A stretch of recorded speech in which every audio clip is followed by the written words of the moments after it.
submit it now, before we start, you will not be able to ask questions when this is going on. But you could write it down and maybe reserve it for a different time, but you won't be able to do it then. All right. Anybody else before we start? Are you good? Okay. Anything else? Okay. First of all, I want to thank Brother Jacob for doing this, for offering to do a special class, not just addressing life issues that so many people have to deal with, but specifically geared. We asked him specifically to set up a class made for girls who are in seminary and graduating seminary. So thank you very, very much for doing this, and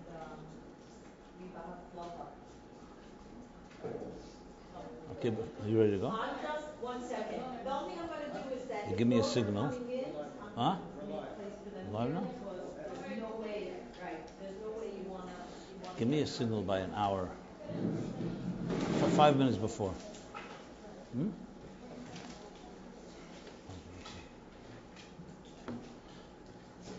Even though we're live already, I want to just say that a lot of questions. Well, I'll say it actually live. So ready to begin, Mandy? Ready? Okay. So welcome to MyLife Special Seminary Edition. That is a result of many requests and questions that came in from particularly your age group from both here in New York and all over the world, actually. So Mrs. Gorowitz was the catalyst. But once we announced it, we got questions from many people. They're anonymous, but they all are issues that affect this demographic, as they say. So in the next hour, I'll try to address as much as I can with the time allotted. And in case I don't cover everything or not thoroughly enough, we always can do another part and continue the discussion. And it was interesting that many of the questions obviously were quite similar, and certain categories including shidduchim, what to do after seminary, personal issues, and so on. Being that it's anonymous, people wrote very comfortably without any concern of confidentiality. So no one knows who they are. So rest assured, if you submit anything in this forum, it's completely anonymous. It's impossible to trace. So with that said, let me just go straight into some topics. But I want to give a small introduction because I think sometimes setting the tone can help answer many questions. And then I'll actually address as many questions as I said I can. So let me begin with, I think, the most important thing of all. One questioner asked the question, and they phrased it very well, and I just want to repeat it. And it was that, what distinguishes a Chassidish seminary girl from every other girl in different seminaries and different schools, frum schools, good schools, and so on? In other words, what's unique about the chinuch, the education, and the expectations of someone your age? And I think, as I said, if I answer that, it's a very overarching question that will help us lead into many other specific ones. So the bottom line is very simple. It really comes down to what is a Rebbe, what makes someone unique, what is Chabad, what is Chassidus. And the Rebbeim told us what it is, and applies obviously to each age group based on their stage in life. And I'll apply it obviously to your age group. Briefly, it's simply this. Hashem created the world, God created the world. He gave us a Torah, which is a blueprint of how this world should live, how we should live. Think of it like an operator's manual. If life and the world is a machine, the Torah is an operator's manual, how you use the machine. What things will make this machine work better, and what things will damage or, God forbid, hurt or destroy the machine. And the machine is each of us, each of our individual lives, and collectively, all of us, the entire world. And I say the entire world, I mean everyone, Jews and non-Jews. But being that the Torah itself is sometimes harder to read on our own, because it's complex, can be cryptic, and has to address so many different scenarios. Remember, the Torah is not just for one group of people in one time of history. The same Torah is nitzchi and eternal from the time of Moshe Rabbeinu all the way thousands of years later. It's a very different world today than it was then. Being that the Torah has answers to all the questions that will ever come up and direction to everything, so we need, and God blessed us in every generation with tzaddikim, Nisim, a leader for each generation. So though there may be many leaders of tribes and the leaders of the shvatim of each tribe, but every generation has a Nasi Hadar from Moshe Rabbeinu on. That's why we say every Rebbe in every generation is Pashtusa de Moshe, is an extension of Moshe Rabbeinu. What is the role of this leader? Why can't each of us just look in the Torah that God gave us? We all have neshamas. We know that the neshama itself is a divine soul. So we have all the strengths we need. We have all the tools, all the resources we need. The answer, as I just said, is because the Torah is not always easy to understand or easy to apply, and interpreting it to each in our lives. So the Nasi Hadar gives us an explanation of the Torah, how it applies to us in our personal lives. But the Nasi is not an independent entity. He's a godly agent, basically a Ish Elokim, a messenger of Hashem, to help us, number one, to understand what our role in this world is. Number two, to help inspire and give us keiches and direction and guidance, especially in times of confusion and times when we're not clear. And this applies to every Rebbe, to our own Rebbe. The Rebbe established and became the Nasi after Yud Shvat Tovshin Yud Aleph, in the first Maimer. The Rebbe, when he assumed leadership officially, he said what our shlichus is. Every generation has its mission. So he said, just like Moshe Rabbeinu was the Der HaShvi from Avram Avinu, we are the Der HaShvi from the Alter Rebbe, and our mission is v'shachanti b'seicham, to bring the Shekhinah down to earth, which means after all the thousands of years of work, we're the generation that will bring the Geula. Der HaShvi, and establish what the shlichus of our time is. So the gift of a Rebbe is to tell us how the Torah is applied to our time. And each Rebbe does it according to his generation.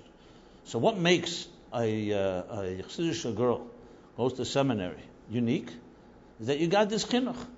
Not that, God forbid, other Jews in the world don't have the shlichus, or even other people in the world. But you're privileged to be told. Some people takes a half of a lifetime, sometimes a whole lifetime, and they still don't know why they're here on this earth. You're privileged to grow up in Chassidish homes, have a Chassidish chinuch, an education, and a Rebbe that told us very clearly what the mission of our time is. That our generation's mission overall is to finish that last job, which means literally to reach every Jew we can reach and bring elikus to them, godliness, in any way that we can do possible.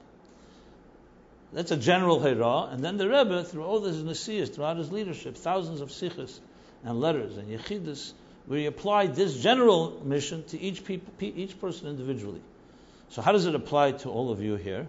Again, without going into the distinctions, which we will discuss as well, is that you're at a stage of your seminary girl, 17 age, approximately that age, is at the end of the formal education period. Not at the end, education remains all our lifetime, as the Rebbe says, but I mean in a school setting. And you're going to be making your major decisions in your life in the next few years.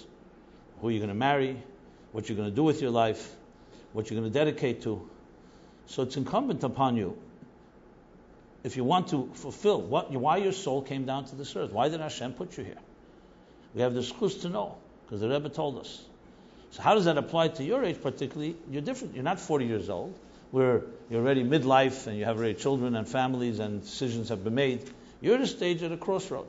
Decisions you will make in the next few years will shape the rest of your life. So you're at a very, actually, beautiful stage, because it's really everything, all the potential is there. What did the Rebbe say to girls like yourselves? So we have the sichos the Rebbe would speak a little approximately this time, after Shavuos. Before Shavuos, the Rebbe would speak to the convention of the Shei B'nai Chabad, and then right after Shavuos, approximately, he would speak another sicha to the girls that were graduating, and to the girls that were going to the summer camps. And the gist of the Rebbe's message was, in all those years, is that women have a particular role of building, ultimately, being a keres habayis. And even though you're not there yet, you're beginning to build those foundations inside yourself. You're going to shape the future. You're going to shape what kind of family you will have. You're going to shape the people who enter your home. You're going to shape whoever you come in contact with. So the time that you're right now is an excellent time, because you don't yet have the burden or the pressures you can still think about it. It's an excellent time to prepare. So think of marriage, or think of once you establish a home, think of that as like going into, I don't want to call it a war, because it has the wrong connotation. But I mean to say, imagine a soldier that's trained for what? To actually implement. This is a training period that you're in right now. And to take that seriously, because I've used only the example of army, not because of the negative example, but the positive is that soldiers train 99.9% for that one time they may have to go into battle. So for that one time when you establish your life, this is the training period. So this is an extremely important stage in life, because you're no longer little children where others make decisions for you. You're at a point where you're going to be starting to make your own decisions. You're probably making already many of your own decisions. So this is a crucial time of actually thinking about what does the Rebbe want of me. So I think this session here, and I'm sure many others that you do, is very appropriate to understand what is the purpose of your soul's mission in this world. And then, of course, is the question, how does that apply to you personally? To you personally, your particular skills, your particular strengths, and so on. So that's what makes you unique, and that, I believe, is the answer to that opening question, which I then will lead now into other specific questions that I was asked, and I will read them right here and try to answer them. I'll try to cover more questions and be more brief. We could always leave room for more discussion, as I said, in future episodes. So, it's not particular order of priority. I'll just begin with the question number one that was asked in different words, is about, and I'll read the question. Being a Lubavitcher girl and learning Tanya, it seems impossible to achieve even a tidbit of what I learned. Then why try? Like we always learn, whatever you're doing, you have to just get better. You're never good enough, which is beautiful in one sense because you're always reaching a higher goal. Although brought up in Beis Rivka, because that's what Chassidus is, the teachers and principals and friends, for that matter, never compliment you. It seems weird to compliment. In an unfrom world, it's way more encouraged, and you're good enough is what the psychologists say, etc. The only way that Judaism can make your life better, make you happy, is really if you have love and fear of God and know Hashem, which I know I never will. So why be the loser in the world of Hashem who hardly feels anything spiritual, when you can be a kind, moral, non-frum person? I do love being frum more than most people and find so much beauty and make a lot of sense in it. Just going extreme to bring out a point here, if you have any advice on this, that would be amazing. Well, I'm not sure which school this girl learned how to write, but it's a bunch of convoluted questions all put together, and let me just address it. So first of all, I think I'll broaden the question a little. No school is perfect, and no human being is perfect in this world. And I think you're already of age to be able to be said to say the following. To find scapegoats and blame others, for example, for your problems, is not really a responsible thing to do. An adult looks at the situation they're in and says, here's what I was given, and now I have to figure out what to do with what was given to me. So, yes, it may be true that in some schools or some teachers don't compliment enough, are more critical. Even if that's the case, and it may not be right because it's not motivating, even a person should compliment and demand more and more and encourage, not just by saying you haven't done enough, but saying you've done great and then motivate you further. But even if you had some negative influences like that and you had some negative messages, so what? As adults, this is part of the challenges of life. There are going to be people that may be critical, and you have to take the best that you can and not allow yourself to be demoralized or affected by what people say or don't say. If someone doesn't compliment you, it shouldn't destroy your whole day, because you should have enough self-confidence and security to know that you are given keiches. And yes, try to be around people that encourage and so on. So I have no way to condone and suggest that there's something, a shitta in Chabad or Chassidus or in Frum World or in anything, of not complimenting. I never heard such a thing. Complimenting is very much part of, someone does something, you say thank you, you acknowledge it, and the greatest way to motivate people is by saying you've done great, and then showing them how much more they can do. When you really love someone, you're always expecting more. So people who are critical usually have their own issues, why they have to criticize others. Maybe they don't feel secure, they don't feel confident in their own lives, etc., etc. So that's regarding the complimenting. There's no way to justify it if you have a situation like that. So find people who support what you believe in and encourage you, and those that are critical, so be it. You're going to have to learn to ignore certain things in life. About feeling like a loser and feeling that you're never perfect and never good enough, the first thing you saw of Chassidus is that we're not looking for perfection. We're looking for a person to be accountable, to achieve the best they can with what was given to them. There's no such thing as perfect. The whole Tanya is based not on that the whole purpose of life is not to be perfect. Tzaddikim are perfect. We were given challenges. We have a battle going on. We have a nefesh abamis that we have to deal with all the time. Everyone has their temptations, the distractions, the things that seduce us, the things that pull us this direction and that direction. That's the whole purpose, and Hashem wants us to do the best we can with what was given to us. The attitude that you're never good enough is not a Torah Chassidus attitude. Torah says we're all human beings, and yes, we have to always strive for more. So the bottom line is, negative messages that demoralize you, as the Alter Rebbe says in Tanya, are coming from the Yetzer Hara. Whenever you feel depressed or you feel down because of critique, it's usually a sign it's coming from a negative place. Anything that's demoralizing, that doesn't motivate you, you can rest assured is not coming from a holy place. If someone says something to you and it motivates you, or makes you feel challenged, and you have a passion to grow even further, then you know it's coming from a good place.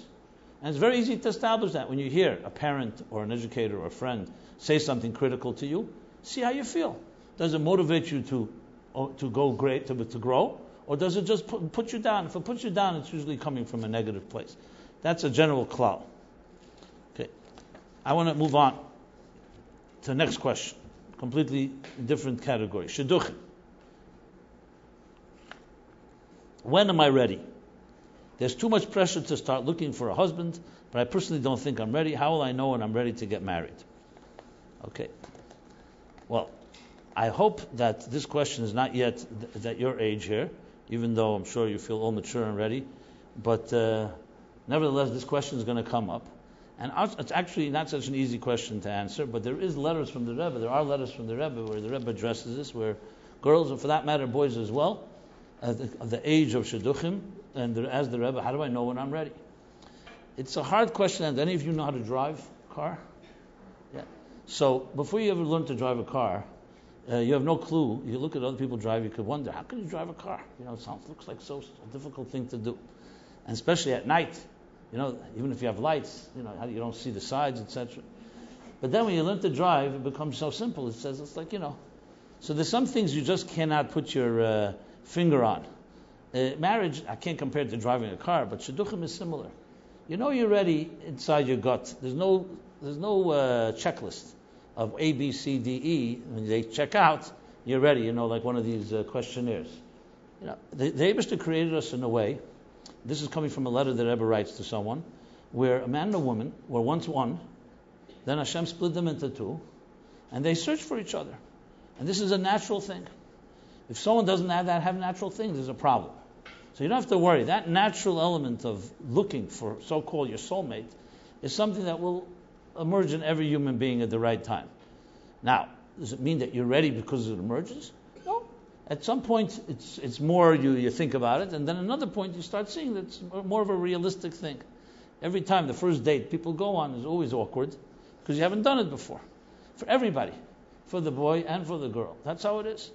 But at some point, it's the way we were wired, and something we may have not done, but it's a natural thing to look for a companion in life, obviously in a sacred way, the way the Torah and Chassidus expects of us, but it's a completely natural thing. There's nothing to be ashamed of. It's exactly the way Hashem created us. That ultimately the Torah says, V'hayu lebasar echad, that the two halves will become one flesh, a home, a family, and Kedushin, and a marriage under a chuppah, and Hashem will bless them with children. And once it happens, you look back, and it's almost funny how so-called you fell into it. The same thing when people become parents for the first time. No one learns out of it. No one's trained to become a parent. You suddenly become a parent, and you learn on the job. It's on-the-job training. Similar thing is here. So I don't know if there's an answer, how will you know you're ready? I think there's a certain sense that, especially if you're a more or less put-together person, if you're having challenges, obviously I should qualify that there's only, I can't answer every one individual issue here. It's important to have a personal mashpia, so you can address things on a more specific level, because everybody, of course, is unique. So I'm talking more general terms that applies to all of us, that we have certain similarities. But specifics, if you have a particular challenge in this area, definitely should get a mashpia. You should have a mashpia regardless. But especially when it comes to these matters, because then you could address it with her in a way more personal, whatever the challenges may be. that the Rebbe said to one of the Maskidim, Rabbi Groner, when he was dating, so he was dating his future wife, so he asked the Rebbe, should I continue dating? He didn't ask that he's ready to get married, he wants a bracha, which was what people did and continue to do. He said, should he continue dating? So this is what the Rebbe answered. The Rebbe pointed to his heart. The Rebbe touched his heart like this, his own. The Rebbe touched his chest here and said, Avdi Yanim, which means matters of the heart. Nicht dein Tate kann dir helfen, nicht dein Mama kann dir helfen, und nicht ich kann dir helfen. The matters of the heart, not your father can help you, not your mother can help you, not I can help you. Only you can decide whether you're ready to continue to date. Now you say, when the Rebbe gave a bracha, once you say to the Rebbe, I'm dating this and this person, and I feel I've done everything possible, the derech hateva, to prepare, and this person seems to be the right person, I want the Rebbe's bracha to make sure, give it like a seal of certainty, a bracha, should be a binyan adayad, etc. But the part of the Ishtadlus, which tells you that there's things of the heart, that Hashem blessed us with hearts, and you'll feel, and you'll know. And you'll see in the dating process, when that happens, the same question is that, how do you know if it's the right guy?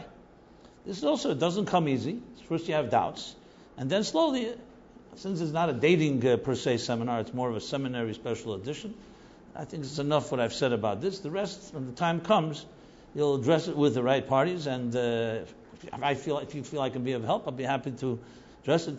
It's interesting, this topic happens to be abundant letters from the Rebbe, hundreds of letters about dating and shidduchim and so on, knowing what's right, what's a ikar, what's a tofel. Since that's not the question here, I don't want to go into details. People ask the question, was it more important to have a smart person or have a person with midas tevis?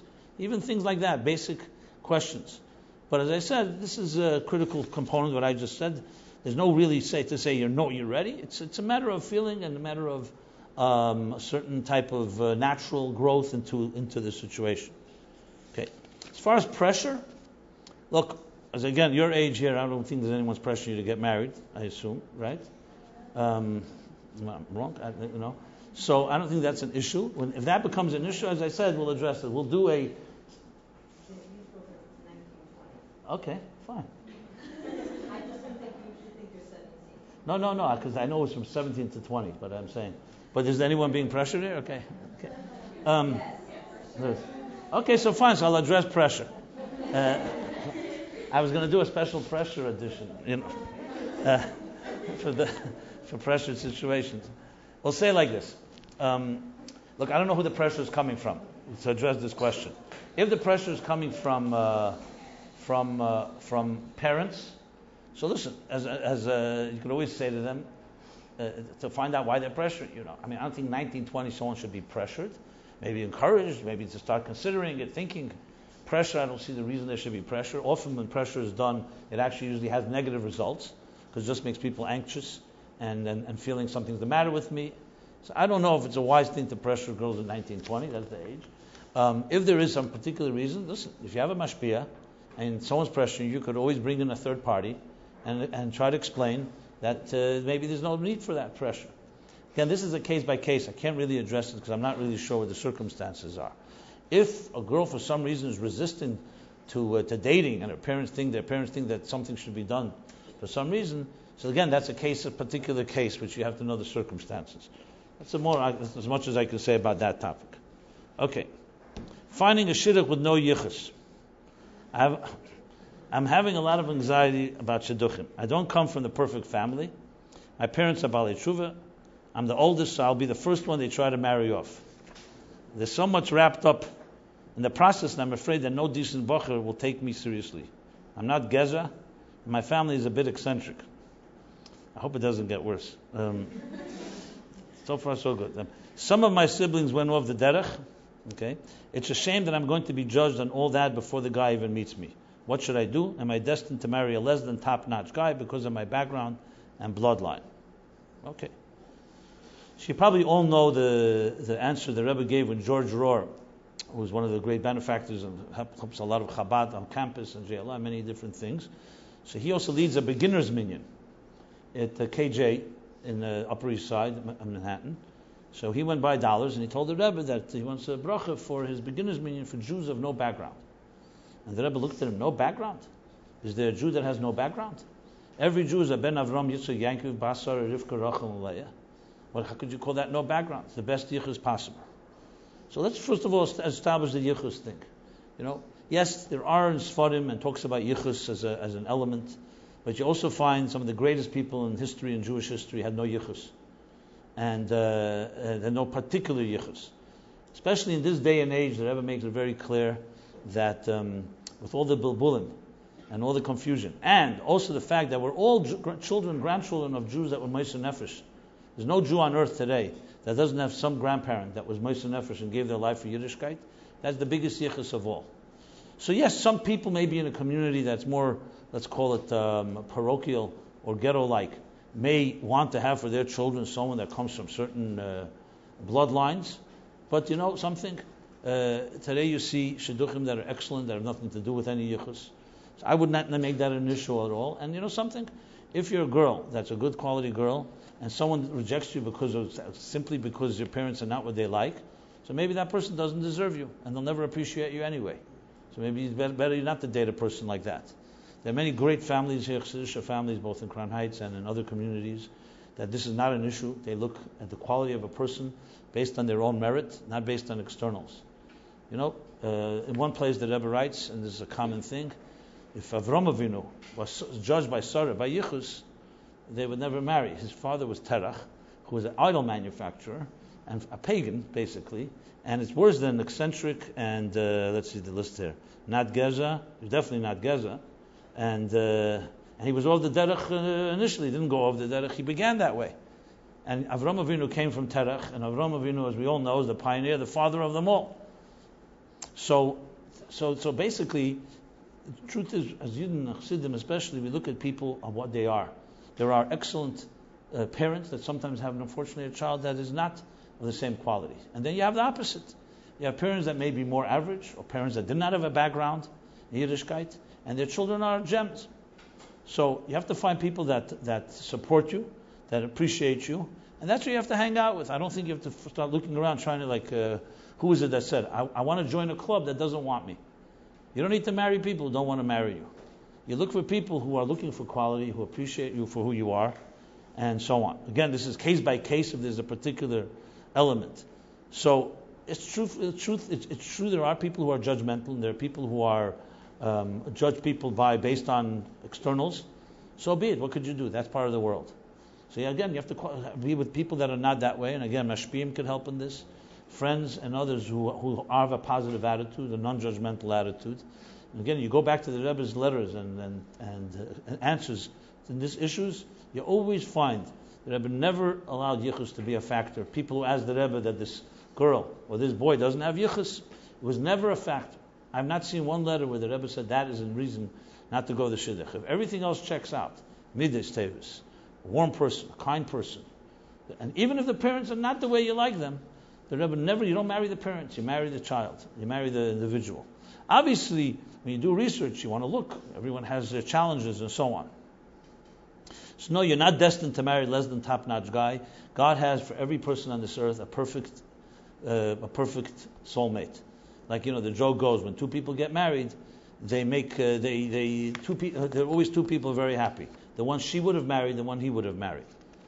You have to marry the person you have to marry, and that person is perfect for you, not perfect for anyone else. That's how you have to look at it. It's not a business. This is a very personal thing, and there are people. You meet people, and I've seen this hundreds of times personally, that you always wonder, and then you see a shidduch, the right shidduch. You never think that would be the match, and then it works, and you see God's mysterious ways. Marriage is very mysterious. It's not easy to figure out. Obviously, we do our ishtadlus to try to figure out what we can. So I think you have to go to a place and realize that ultimately Hashem is the one that makes the shidduchim. Mezavik zevugim. God is the one that destined this man to this woman to this man. And with a little bitachon and trust in that, and hanging around people that support that, I think is the way to take this attitude to this. Which answers another question about shidduchim, which is judgment and shidduchim. I feel very self-conscious whenever I'm in public lately. It seems that everyone is watching, judging, and talking about me. There's so much pressure to be perfect. Others are fast to criticize and reject you based on how you talk, dress, and who you hang out with. Today it's hard to get a shidduch, and I feel so silly to be basing my life around it. But that's really what it comes down to. I just don't want to be a fake. But right now it seems like in order to survive, I just need to fit into a box.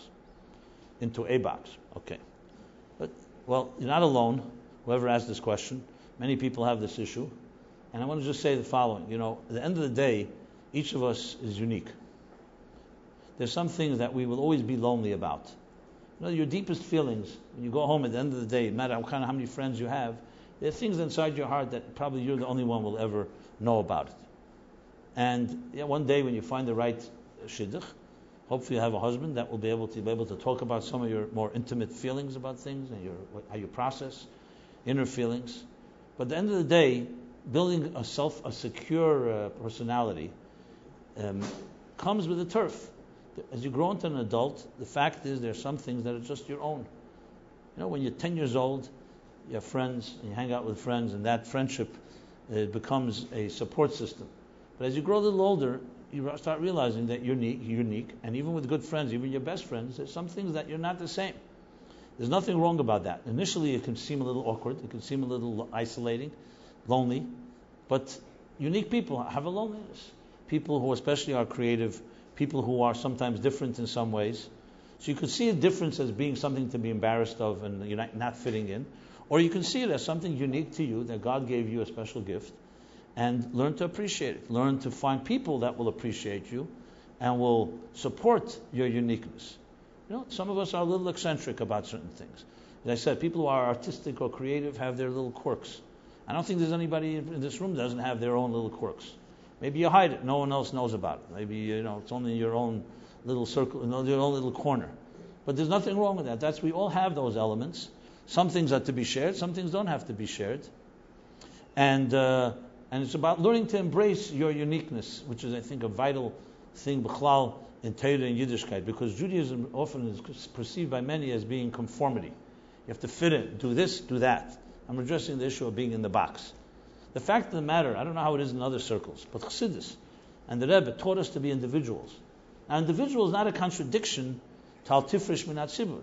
Individual doesn't mean that you're rebellious and you're going against everything and breaking rules. That's not what individual. Individual means you have an individual song to sing. You have an individual voice. And discovering your individuality is actually a critical component to discovering your shlichus in this world.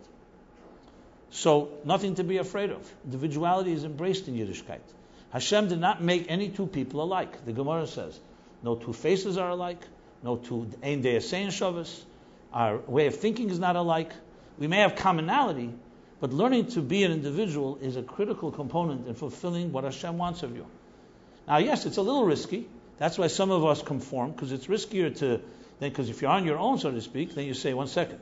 What do I do when I have a question? What do I do when I have a doubt?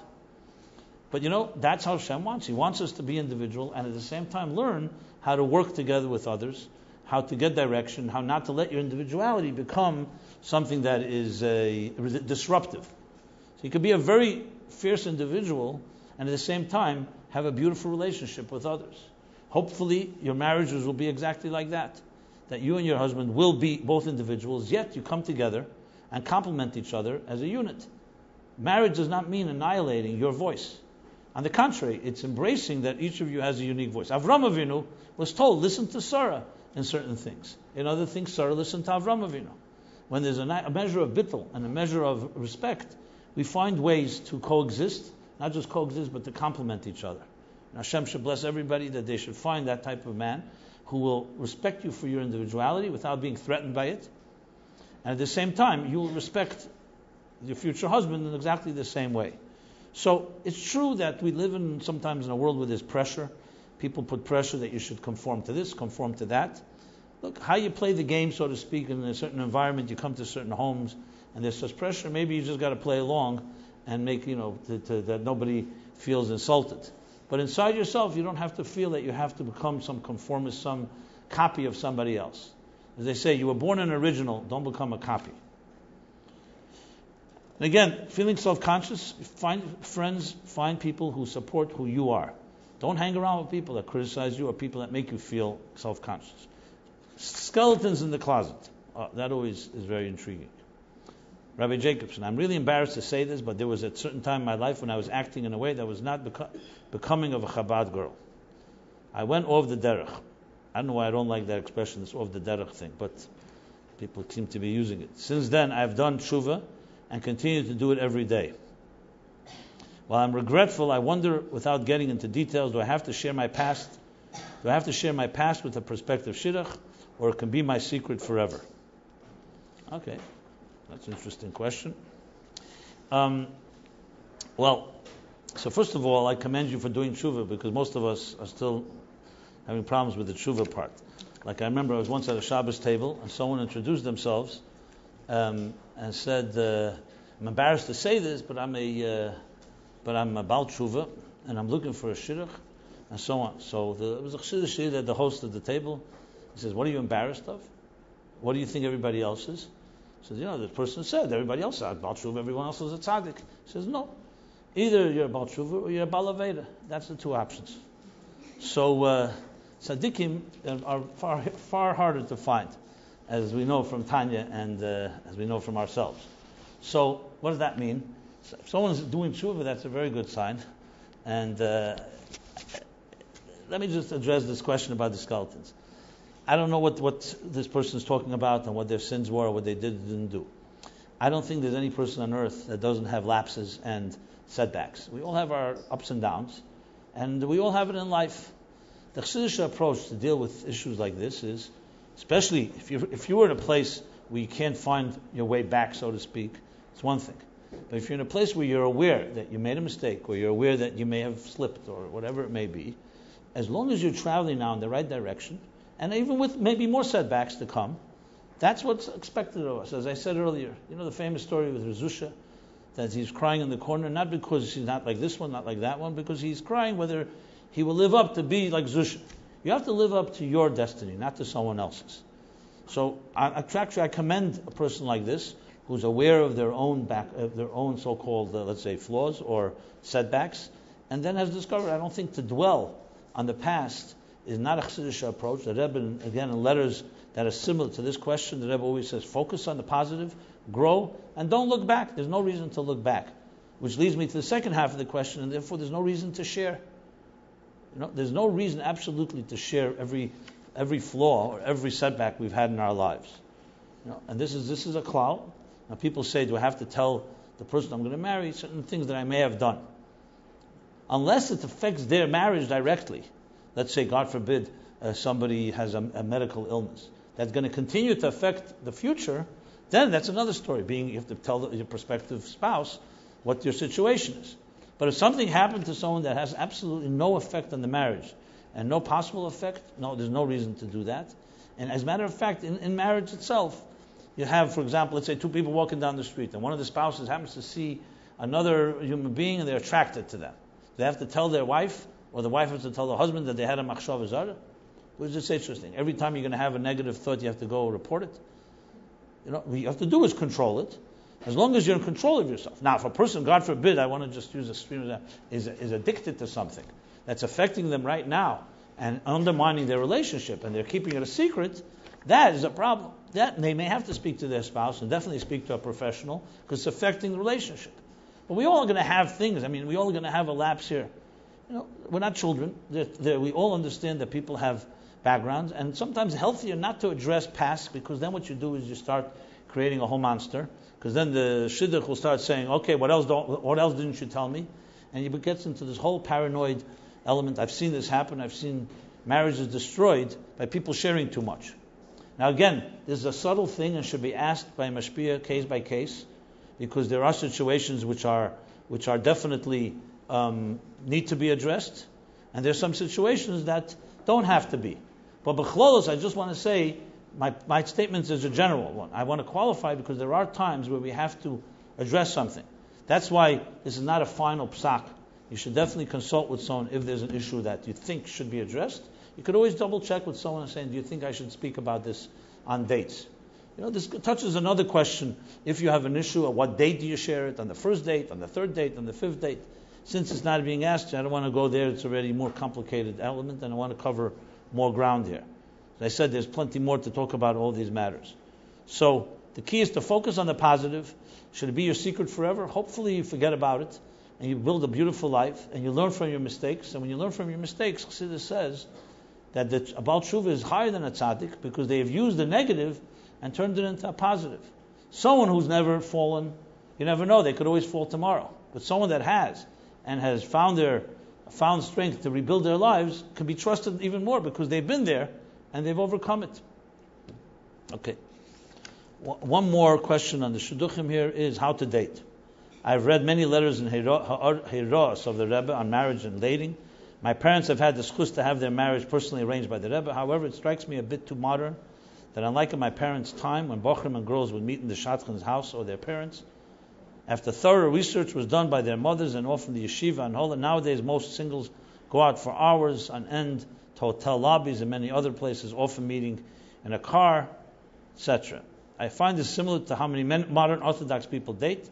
Is this the real Chabad way, and we are just very different from the other Chassidish groups, or is it symptoms of the lowering of Chabad standards, which isn't acceptable?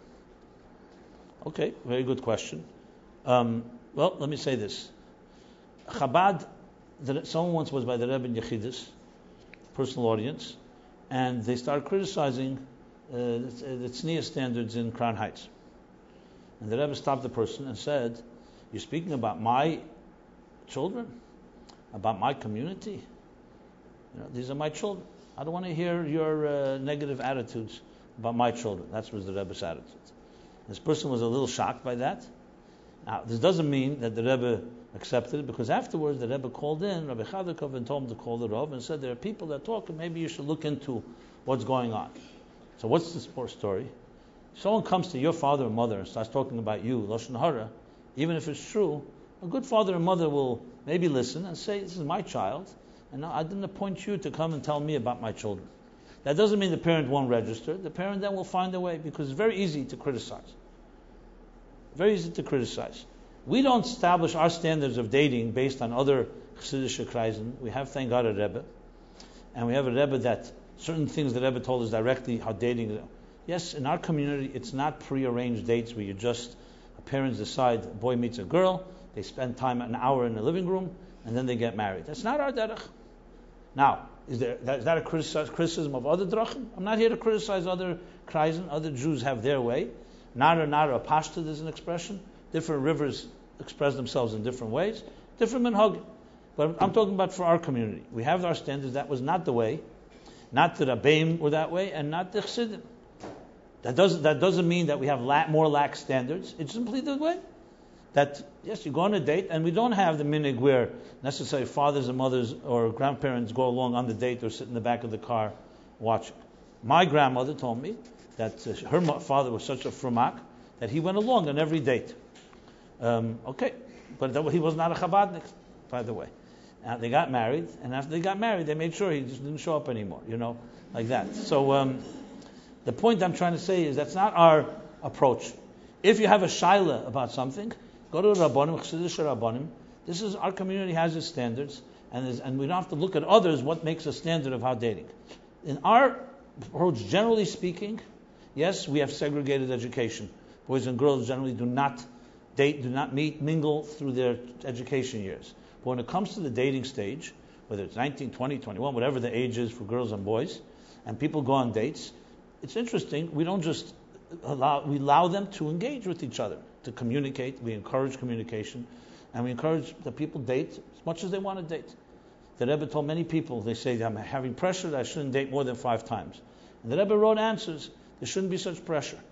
Now, obviously, if people just dating, we call serial dating, and so obviously parents or others who care may come in and just talk about it with you and say, hey, you got to make a decision at some point.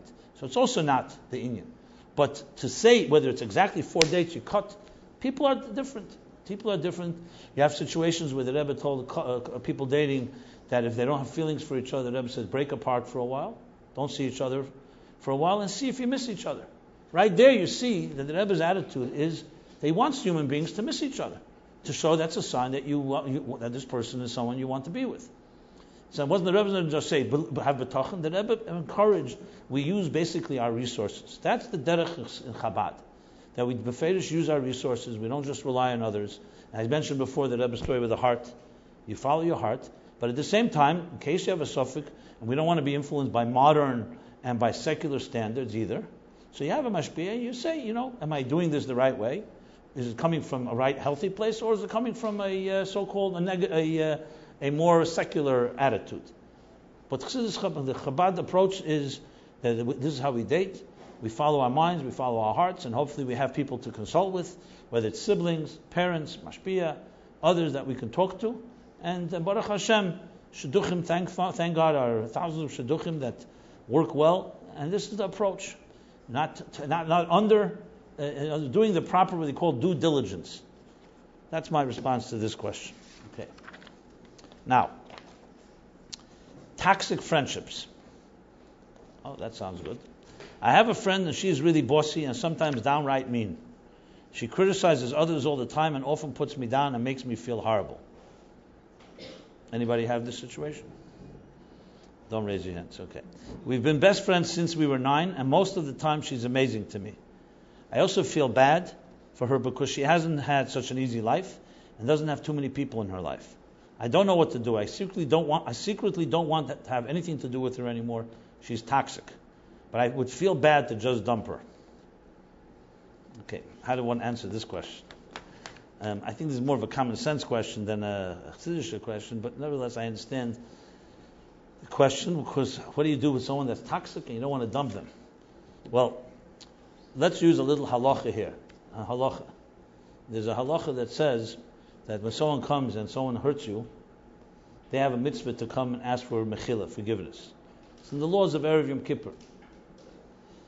There's also another mitzvah that if someone comes and asks you for forgiveness, you have a mitzvah to forgive them, and not be achzari, not to be cruel and withhold forgiveness. But the Alter Rebbe makes 2 exceptions.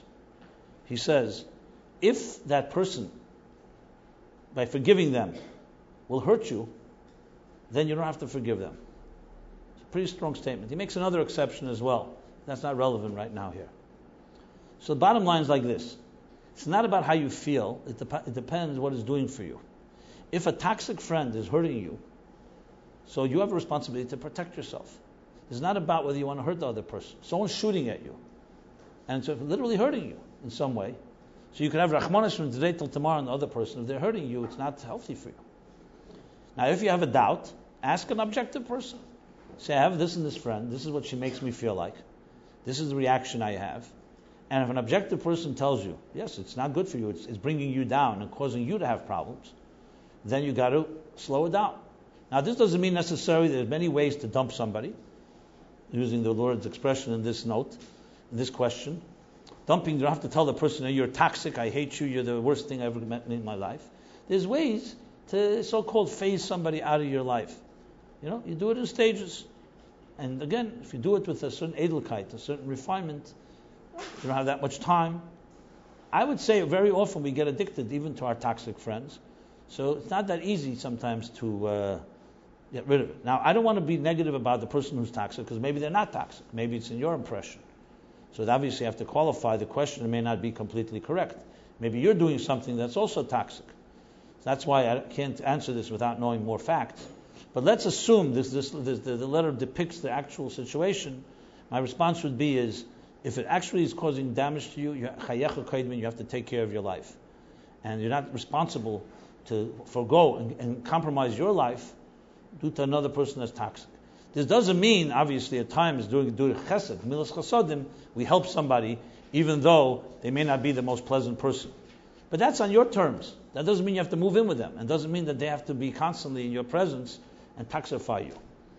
So I think it's about not dumping somebody. It's about, with Avos Yisrael, in a kind way, finding ways to phase. You have time. If you're a busy person, you have other things you need to do. You find excuses. You find ways to prioritize. So it's really a balanced thing. Okay. Okay, here we go. This is the issue of what after seminary. What's after seminary? I'm really stressed out about what's next once seminary is over. What is the best way to spend my time? I know it's customary to start looking for a shidduch, but I don't want to wait around anxiously. Also, I want to do something that will build me, beruchnis and begashmis. Any ideas? Okay.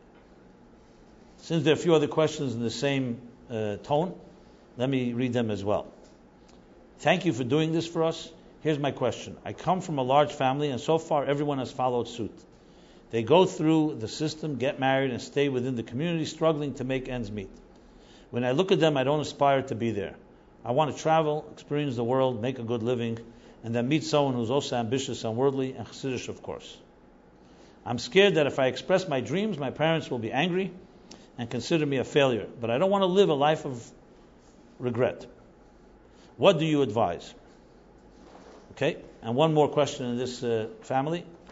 Hi, Rabbi Jacobson. I'm finishing seminary now and feel very strong in Chassidishkeit.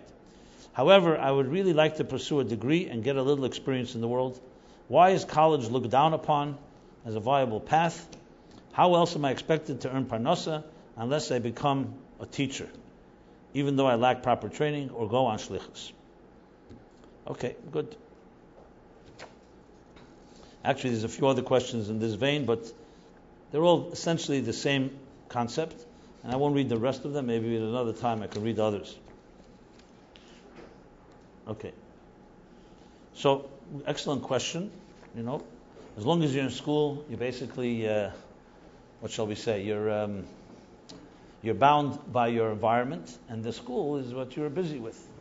But once it comes to a stage that we're free of so-called, I don't know the word free, whatever you want to call it. They finish seminary. What are you supposed to do? And not everybody's going to, as I said, as the questioner asks, is going to go right into a shidduch. So what's the best approach? So I'll address it the best way I can, but I think if each of you were in Yechidus by the Rebbe and asked the Rebbe this question, what the Rebbe would say. Obviously with a great qualification. I'm not the Rebbe, and I cannot tell you what the Rebbe exactly would say, but we have precedents where the Rebbe spoke to people in Yechidus or in letters or in other communication who asked the Rebbe this question. What do you do? You're out of school already, so you don't have the school responsibilities. You're not necessarily quite ready for a shidduch, or maybe a shidduch isn't coming your way right away. Whatever it is, you want to. So there's an expression in the Gemara, and this the Rebbe has used many times answering exactly this question. The Gemara says that a Talmud, a student, came to his teacher and asked him, what should I learn? What should I begin learning? Sometimes the question is, where should I go to learn? And the answer is an interesting answer. He says, B'mokim shalibay chafetz. You should go study where your heart desires. The question is asked, what does that mean? He's coming to his teacher for direction. Why is the teacher telling him to go back to his own heart and follow his heart's desire? Why? Because you have the concept chanech l'nar al pi darkei, gam ki yaskun le'yasir mimenu. Same question is asked. What do you mean chanech l'nar al pi darkei? We educate our children al pi darkei, by the derech of the child or the derech of the Torah. We don't follow the child's inclinations. You follow what the Torah says, and you want a child to align himself or herself to the Torah. And the answer is the second half of the pasuk. Of course we follow the Torah, but the Torah tailored to darkei, because gam ki yaskin le'yosu. That way you're assured that when he gets older, he's going to follow it. Because if it's not his way or her way, ultimately it goes against his nature. So you can teach him today till tomorrow. When he gets older, he's going to ultimately gravitate back to his own nature. That's why the Torah fits into our personalities. This doesn't mean that anything goes. Obviously, we have halacha, we have chassidus, we have boundaries and parameters. But as I said before, individuality is absolutely a factor here. And I've seen this in many letters when the Rebbe said to people. He said you should talk to a mashpia, you should talk to a rav, and see where your libei chafetz. What are you inclined to do? People are very different. Some people, for example, let's say are more academic, and they're interested in studying more. Even though it's not formal education, they don't have to go to school. Now it's more your choice. So obviously, if your libei chafetz is to learn more, it's a great thing to do, to learn. Whatever it is that you're learning, whether it's chassidus, whether it's even other subjects, by all means. So find an environment, a Chassidish environment, where you can pursue the studies. Some say they would like to have, they mentioned college here, to have credits in order to get a better job. So as I hear, for example, this school offers exactly that. If you don't find what you need in one place, find a Torah Chassidish environment where they offer some of these things. You may not get exactly what you want, but at least you're following something that your heart tells you. It's Eis gehalten, it's consistent with Torah, Chassidus, and Halacha. So absolutely. The worst thing is to feel trapped and feel like I have nothing to do all day. I'm bored. Wake up whenever you wake up and tell your mother, I'm bored. What are we going to do today? So we know we have Kingston Avenue has a lot of entertaining shops. You can go from the ice cream shop to the bakery shop to the pizza shop. I'm just using that as a metaphor. That's the last thing you want to do. The last thing you want to do is be bored and miserable. You must fill your life up with chayis and life. And that stage it's critical because you're no longer a little kid. And one of the worst things for a person is to feel at the end of the day, I've done nothing today. It's very demoralizing for your own self-respect and so on. Now, obviously, we all have our down days, but generally speaking. So it's critical to find something that speaks to you. Other people have different creative elements to them. I'll speak about myself, for example. I'm not your age, but I was once your age. I'm talking a boy, not a girl. But nevertheless, when I was 17, 18, 19, 20, especially 19, 20, so what did I do? I got involved in, number one, the Sefer Likutim was a encyclopedia of Chassidus that the Rebbe established, and then working on the Sichos. Because I had a lot of energy in me, and I wanted to accomplish something. I would probably, literally, something really bad would have happened if I just hung around. And I saw other people, my own friends, they were literally deteriorating because they weren't finding anything. And that starts eating at you. One day is one thing. One day after another day, another day. So critical to find, and you must find someone that understands you, and consult with them. No difference. It's like a life coach, or a mashpia, or a mentor, whatever you want to call it. Getting a job, for example. So good. Maybe some people are not interested in chinuch, even though, no question, from the Rebbe's point of view, being mechanech, another person, helping shape another life, whether it's a child or an adult or whatever it is one of the greatest things you can do. Maybe you need to learn about that and see that it's not some type of second-class job. People think teacher. Okay, everybody, Beis Rivka, let's become teachers. I know the attitude to that, and I understand it as well. But if you can find something that's passionate for you, that works for you, and really you're helping shape another life, maybe it's a special type of. Someone just told me, a girl your age, who wrote to me an email because I encouraged her. She wrote to me a few months ago about what should she do. I said to her, why don't you? I saw from her talents. She's a very sensitive person, a very people person. I said, why don't you get involved? And I made a connection with her in one of the special children schools here in New York. And mamash, her life changed because it was like her calling. She has this soul connection to Down syndrome children and so on. Again, you need to have a special neshama for that. Those neshamas are very special because you need infinite patience. But she came alive. And she wrote to me just a few months ago a letter thanking me how mamash found her calling. Now, what's going to happen in the future? I don't know if she'll do this the rest of her life, but right now, she's filled her life with, every day she comes home with a certain appreciation of what she's accomplishing. It's critical to have that type of feeding and nourishing yourself. So that's an example. I've no question in my mind this is completely consistent with the Rebbe's approach. Maybe it's not chinuch in the conventional teaching a third grade class, but it's teaching, it's shaping a life. And if you're creative and you want to think about it and you really apply yourself seriously, I have no question that everyone here in this room and everyone listening can find something that will fit your chushim. You just have to be persistent. Sometimes the first thing may not work. You can't be down about it. You find people that can help you, advise, and so on. Work and going to help maybe a brother or sister who's a shliach shlucha. Maybe not all year round, maybe part-time for a yontif and so on. Again, you learn people skills, you work with people. It's for those of us that are good at it, it's an excellent thing. Learning with someone who's a skeptic, learning with someone who doesn't know much, ends up teaching you more than usually you teaching them. I can speak from my own personal experience. That fits to certain people. Now, I'm just giving some examples. I can't go through a list. But there's people who are very good at research. Today, there are majors or organizations. I'm always looking for people to do research. Maybe intern, do something. Incubate yourself with some people who are talented. You never know. You learn skills. Like no different. What do you think college students are doing? They're in summers and so on. They're interning, either law firms or other firms, in order to learn the job by people who are more veteran, more experienced, more seasoned than them. There's no question that we can find in Chassidishe and Halacha and the Rebbe's, consistent to the Rebbe's way, something that works for you. Don't think you're a victim and don't sit around and wait. What am I going to do today? Pick yourself up and take the bull by the horns. Behave like an adult. Behave like a responsible person. Obviously we have, thank God, parents. We have adults that we can turn to. But behave responsibly, and you'll see you'll be able to find something. I have no doubt about it. I've no doubt if someone really wants it, they'll find what fits them.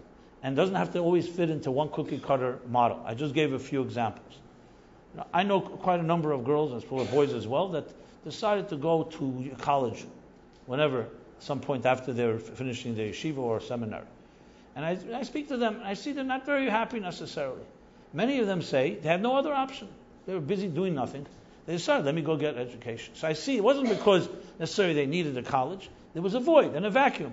And they weren't getting stimulated other ways. So they turned to that. Now we know the Rebbe's attitude in general to college. It's not because the Rebbe, God forbid, the Rebbe was a highly educated man and therefore was not against education. That's obvious. It's the environment, it's the sviva, it's the attitudes that many colleges have, even religious colleges, so to speak. I'm not here to come to bash anybody. Everything is hashgacha pratis, those that whatever they're doing with their lives, they're doing. But now that you have the options in front of you, it's important to know what would the Rebbe encourage you to do, not just what you end up doing. And that's what I'm saying. It's finding your calling in some small way in that period in time, which will give you self-respect, and frankly will probably also give you experience to help you identify even what kind of guy you may want to date and ultimately marry. So much more can be said on this topic, but I think it's something serious to be addressed. Since we're reached the time limit, am I correct? So I want to just wind down. I'll just conclude with a closing statement here. So first of all, I want to say that even though I've covered all the questions, and I definitely haven't covered them thoroughly, I hope I did some justice to some of these questions. And I know there's some questions that we got received afterwards. So I'll tell you what, this is my commitment. I'll definitely do another session. I don't know if we'll do it right here. Maybe we will, or maybe we'll do it online, only online. I'm not sure. We'll figure that out. But please don't hesitate to write your questions. You could submit them at Meaningful, it's written on the board, meaningfullife.com/MyLife Live. You'll see there's a form. You can just fill it out. It's anonymous. And any questions, if you want me to address things I didn't address here completely, or you have follow-up questions, or you have rebuttals, or whatever it is, nothing's off limits. And I definitely will continue this as many times as we need to cover as much as I can cover. I covered around half of the questions that I was given, approximately half, and not completely either. So thank you very much, everyone. It was a pleasure. So this has been My Life Special Seminary Edition, Part 1. Thank you.